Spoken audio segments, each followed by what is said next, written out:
A história de Moisés começa antes que ele pudesse falar, andar ou escolher. Começa quando um império poderoso decidiu que um povo inteiro não deveria mais existir. Naquela época, o Egito dominava o mundo conhecido, e os hebreus, vivendo ali como escravos, cresciam rápido demais. O faraó, dominado pelo medo de uma rebelião, decretou algo terrível. Todo menino hebreu recém-nascido deveria ser lançado no rio Nilo. Era uma sentença de morte em massa, uma tentativa de apagar o futuro de uma nação. Mas o que o faraó não sabia é que Deus já havia decidido que aquele decreto não seria o fim, mas o início de algo muito maior. No meio de todo aquele desespero, uma mãe chamada Joquebede escondeu seu filho por 3 meses.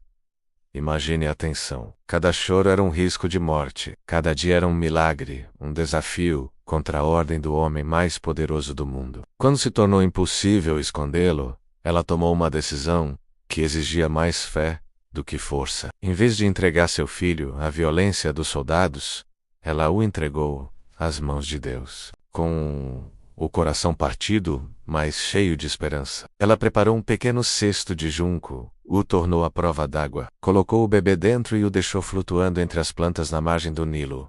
O mesmo rio que deveria ser a tumba de tantos meninos hebreus se tornaria, por um ato de fé, o instrumento de salvação para um deles. E foi ali, no rio, que o destino começou a se desenhar de uma forma inesperada. A filha do faraó desceu para se banhar e ouviu o choro da criança. Ela se aproximou, abriu o cesto e viu o bebê. Ela sabia exatamente o que aquilo significava. Sabia que era um menino hebreu. Sabia do decreto cruel de seu próprio pai. Mas em vez de cumprir a lei, seu coração foi tocado pela compaixão. Assim Moisés, o menino condenado à morte, foi adotado e criado dentro do palácio do faraó. Aquele que deveria ter morrido nas águas do Nilo, passou a viver entre colunas de ouro. Ele aprendeu a língua, a ciência, a estratégia e a cultura do Egito.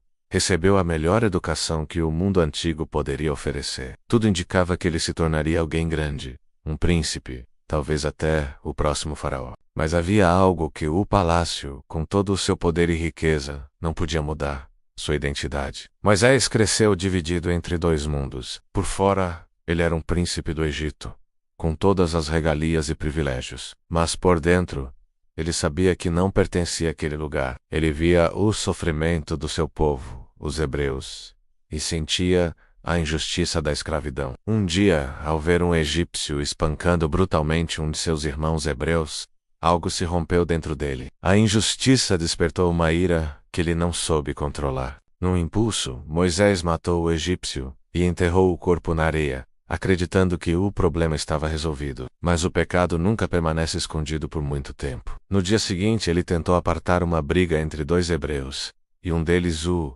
questionou: "Você vai me matar como matou o egípcio?" Seu segredo foi revelado. Quando o faraó soube do ocorrido, Moisés deixou de ser um príncipe herdeiro e passou a ser um criminoso condenado. El-Fudj, o homem preparado por 40 anos para governar o maior império do mundo, se tornou um fugitivo solitário no deserto. Ali no deserto de Midian, Moisés perdeu tudo o que o definia.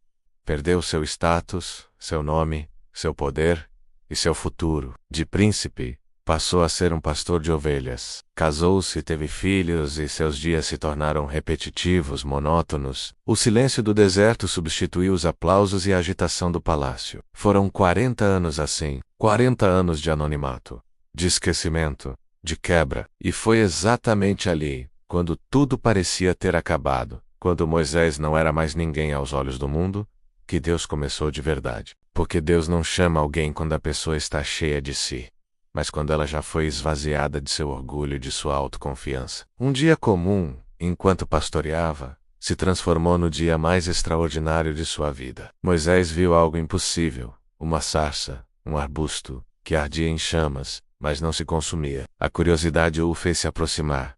Então, daquele fogo, ele ouviu uma voz chamando seu próprio nome: "Moisés, Moisés." Aquele chão comum se tornou santo. Era Deus. Ali, Deus revelou seu plano grandioso: libertar o povo de Israel da escravidão no Egito. E para essa missão impossível, ele havia escolhido Moisés. Mas Moisés resistiu. Ele questionou, duvidou, argumentou, disse que não era capaz. Disse que não sabia falar bem. Disse que ninguém acreditaria nele. Poucas vezes na Bíblia vemos um homem dialogar de forma tão intensa e honesta com Deus como Moisés fez. Ainda assim, Deus não desistiu dele. Ele não escolheu Moisés porque ele era forte, eloquente ou perfeito. Ele o escolheu porque, depois de 40 anos no deserto, Moisés estava pronto para obedecer. O confronto estava marcado. Um simples pastor voltaria ao maior império do mundo para desafiar o homem mais poderoso da terra, Moisés. Junto com seu irmão Arão, foi até o faraó e disse as palavras que Deus mandou: "Deixa o meu povo ir." O faraó, com o coração endurecido pelo orgulho, recusou. Então, Deus respondeu. As águas do Nilo se tornaram sangue, rãs, piolhos e moscas cobriram a terra. Doenças atingiram os animais, trevas densas cobriram todo o Egito por 3 dias. Cada praga era mais do que um castigo. Era um ataque direto aos deuses que os egípcios adoravam, mostrando que só existe um Deus verdadeiro. Até que chegou a última e mais terrível noite. O anjo da morte passou pelo Egito e tirou a vida de todo o primogênito em cada casa, que não estivesse marcada com o sangue de um cordeiro nos umbrais da porta. O Egito inteiro chorou por seus mortos, e naquela mesma noite, Israel foi liberto. Mas a jornada da libertação estava apenas começando. Logo depois de deixar o povo ir, o faraó se arrependeu e saiu em perseguição com todo o seu exército. Os hebreus se viram encurralados. Diante deles o imenso Mar Vermelho. Atrás deles o exército mais temido do mundo. O povo entrou em pânico, gritando contra Moisés. Moisés clamou a Deus, e Deus respondeu com uma ordem simples: diga ao povo que marche.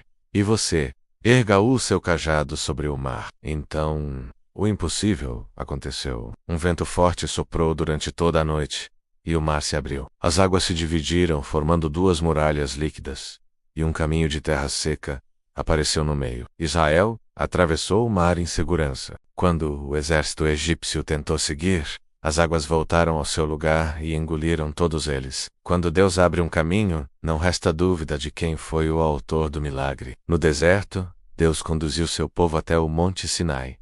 Ali, o céu desceu sobre a terra. Houve relâmpagos, trovões e fogo. E Deus entregou a Moisés os 10 mandamentos e suas leis. Mas enquanto Moisés estava na presença do Senhor, recebendo a aliança, o povo, lá embaixo, se corrompeu. Impacientes, construíram um bezerro de ouro para adorar, traindo o mesmo Deus que os havia libertado de forma tão milagrosa. Quando Moisés desceu e viu aquilo, sua ira foi grande, mas seu coração de pastor foi maior.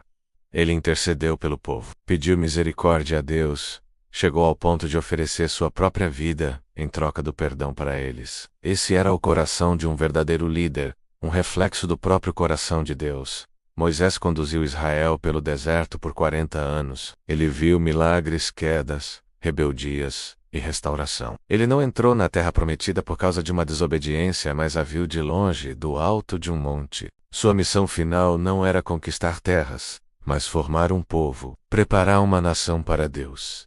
A Bíblia declara que nunca mais se levantou em Israel um profeta como Moisés, com quem o Senhor falava face a face. A história dele não é apenas sobre o passado, é sobre como Deus pode transformar condenados à morte em libertadores, desertos em escolas de formação, e homens falhos em seus instrumentos eternos. É uma prova de que Deus não procura pessoas perfeitas, mas corações dispostos a obedecer. Talvez hoje você se sinta no seu próprio deserto, esquecido, sem respostas, achando que seu tempo já passou. Mas o mesmo Deus que chamou Moisés no silêncio do anonimato, ainda chama pessoas hoje. Se ele abriu o Mar Vermelho para um povo que não tinha saída, ele também pode abrir um caminho para você.